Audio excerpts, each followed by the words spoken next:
$13,500. That's the gap between two retirees pulling the exact same $30,000 a year, 5 years early. One from a pension, one from a 401k. One of them pays a penalty on every dollar.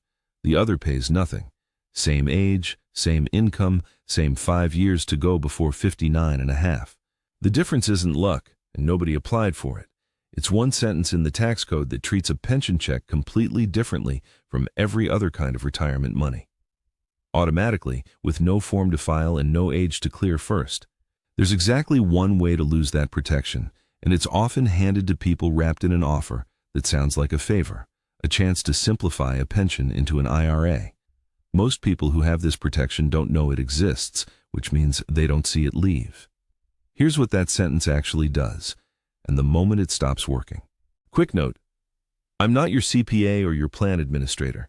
This is the mechanism, not personal advice, so confirm your own numbers with them. If you've ever looked into taking retirement money early, you've run into the same rule everyone runs into. Touch it before 59 and a half, and the IRS takes 10% off the top. It doesn't matter which account. It doesn't matter why you need it. A layoff, a health scare, just wanting out early, 10% gone before you even get to income tax. Walk the math on a real number. Say you need $30,000 a year to bridge the gap between an early retirement and Social Security. Pull that from a 401k or an IRA before 59 and a half, and $3,000 of it disappears as a penalty every single year on top of whatever you owe in income tax. Do that for 5 years, and you've handed over $15,000 for the privilege of retiring early. The earlier you go, the worse it gets, because the penalty doesn't shrink. It just applies for longer. Retire at 50 instead of 55 on that same $30,000 a year, and you're not paying the penalty for 5 years. You're paying it for 9.5, $28,500 gone on money that was already yours just for touching it before the calendar said you could. Tell me in the comments how many years early you're hoping to retire, because that number is exactly what decides how much this penalty actually costs you. Almost everyone treats that 10% as a flat tax on being early. A fixed cost of leaving the workforce before the finish line, the same for anyone in any account. It isn't. There's a second category of retirement money the IRS treats completely differently, and it's been sitting in plain sight the entire time. Pension income is that second category, not a 401k that happens to pay out monthly, an actual pension, a fixed check for life from a defined benefit plan. The tax code has a rule for money paid out that way, and it was written decades before anyone was thinking about early retirement at all. The rule says this: if a distribution comes as a series of substantially equal payments made for your life or your life expectancy, the 10% early withdrawal penalty doesn't apply. No age floor, no 55 and up test, no form to file first. A lifetime pension check already fits that description on its own. Every month, the same amount. For as long as you live, that's not close to the definition, it is the definition. So the exemption doesn't get granted. It's just already true, the same way a check made out to you is already yours the moment it's signed. Harold found this out sideways. He left his job at 55 with a pension of $2,500 a month, $30,000 a year, the exact number from a minute ago. He assumed it worked like every other account. Touch it early, lose 10%. He called his old HR office, half expecting bad news, and was told, flatly, that no penalty applied to his pension, never had. He'd spent 4 years assuming a cost that was never actually his. Run the same math from beat 1, flipped. $30,000 a year, 5 years before 59 and a half, and instead of $15,000 disappearing in penalties, Harold's is zero.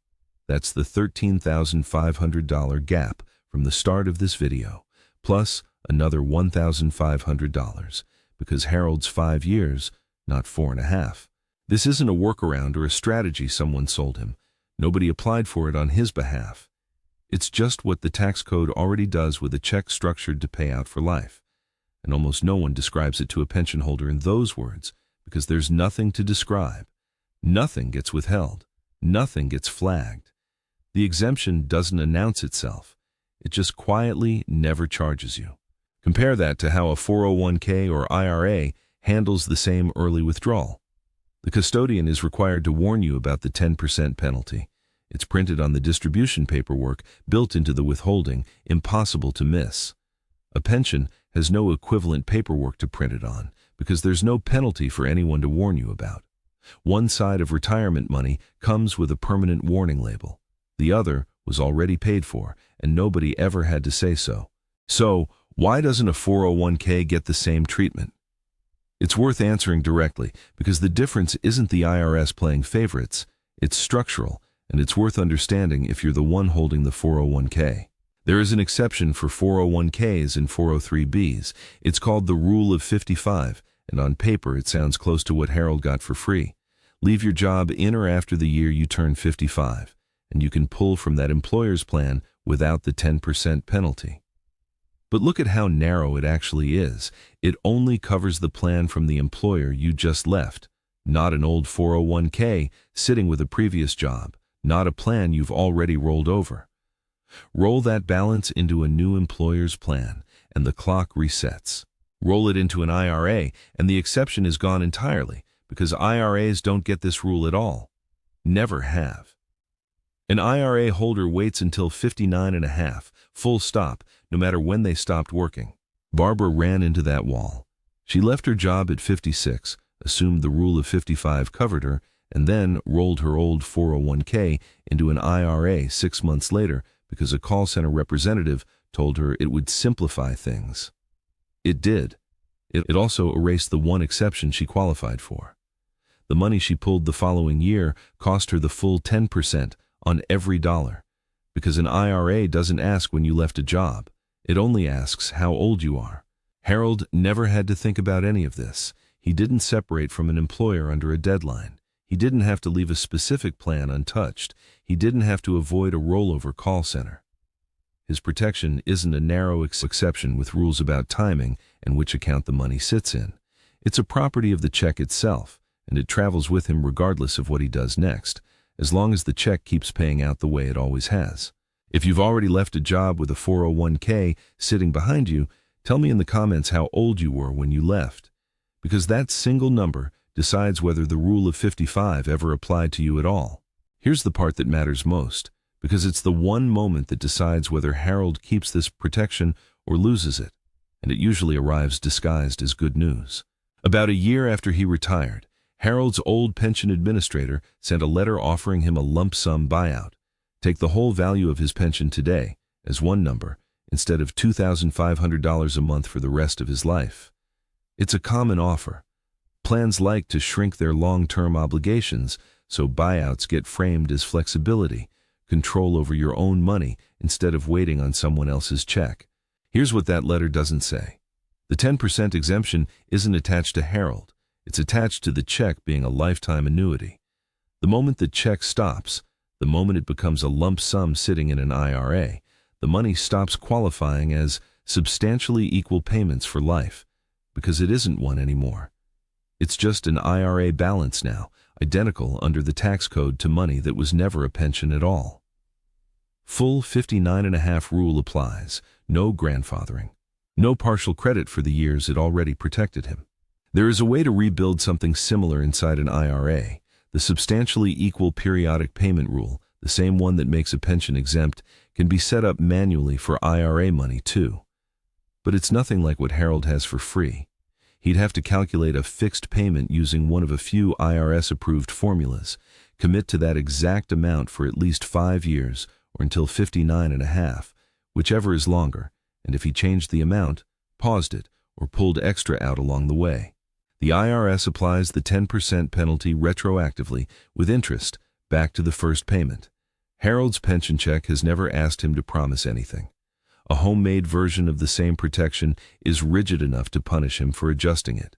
He read the buyout letter twice, called the plan administrator instead of the number on the letter, and asked one question: does taking this lump sum change anything about how this money is taxed early? The answer was yes, completely. He declined the offer and kept the monthly check. If a pension buyout letter has ever landed in your mailbox or you're expecting one, say so in the comments. That offer is the single most common way this protection actually disappears, and it rarely explains why. The early withdrawal exemption isn't the only place a pension gets treated differently. There's a second one on the other end of retirement, and it's easy to miss because it shows up as something that never happens rather than something that does. Once you turn 73, the IRS requires you to start pulling a minimum amount out of most retirement accounts every year, a required minimum distribution, or RMD. It's not optional, and it's not a flat percentage. It's recalculated annually off your account balance and a life expectancy table. Get the math wrong or miss the deadline, and the penalty is steep. 25% of whatever you should have withdrawn but didn't, cut to 10% if you catch and correct it within about 2 years. On a $75,000 RMD that slipped through, that's an $18,750 mistake, or $7,500 if it's caught fast. A pension check never puts you in that position because there's no separate RMD to calculate in the first place. The monthly payment you're already receiving is treated as satisfying the requirement on its own. Nothing to compute in December, no life expectancy table to consult, no deadline that can be missed by accident. The check that's already going out is, by definition, already enough. When Harold turned 73, his financial advisor asked whether he'd calculated his RMD for the year. He hadn't needed to. There was nothing to calculate. The pension had been doing it automatically since the day it started, the same way it had waived the early withdrawal penalty 18 years earlier. 2 different rules, 2 different ages, and the same quiet pattern underneath both. The tax code built this kind of check to run itself, and it never once asked Harold to keep track. If you're within a few years of 73, and this is the first time you've heard that a pension skips the RMD calculation entirely, that's worth a comment. It's one of the more common gaps in what people think they know about their own retirement income. So if you're sitting on both kinds of money, a pension and a 401k or IRA, there's one decision that puts everything in this video to work at once, and it's the kind of decision most people make backwards simply because nobody laid out the order. If you're retiring before 59 and a half and need income from more than one source, draw from the pension first. Every dollar from it costs nothing extra. No penalty, no clock, no form. Every dollar from the 401k or IRA in those same years costs 10% on top of tax, unless you've built a formal, rigid, substantially equal payment plan around it. Lean on the protected money during the exposed years and save the exposed accounts for after 59 and a half when the penalty stops applying to them too. Not a workaround, just sequencing the money in the order the tax code already favors. 3 things to actually do with this. First, if you have a pension, confirm with the plan administrator, not a call center, the administrator, that it pays out as a lifetime annuity and not as a lump sum eligible account dressed up to look like one. That fact is what the whole exemption rests on. Second, if a buyout letter arrives offering to convert that pension into a lump sum, ask directly whether it changes how early withdrawals are taxed, the way Harold did before signing anything. Third, if you hold a 401k and plan to retire early, confirm now, not the week you leave, whether the rule of 55 actually applies to your specific plan and separation date. None of this required Harold to be wealthy or clever or plugged into some insider strategy. It required one conversation with a plan administrator at exactly the moment a letter tried to talk him out of the thing that was already protecting him for free. That's the sentence from the start of this video, the one that treats a pension check completely differently from every other kind of retirement money. It doesn't announce itself, it doesn't come with paperwork, and it keeps working right up until the moment someone converts the check into something else. Know which side of that moment you're standing on before a letter decides it for you. If this helped you see your own pension differently, put your state and your target retirement age in the comments. It helps me know which rules to cover next. And if you're holding both a pension and a 401k, share this with whoever handles those buyout letters before they land in your mailbox.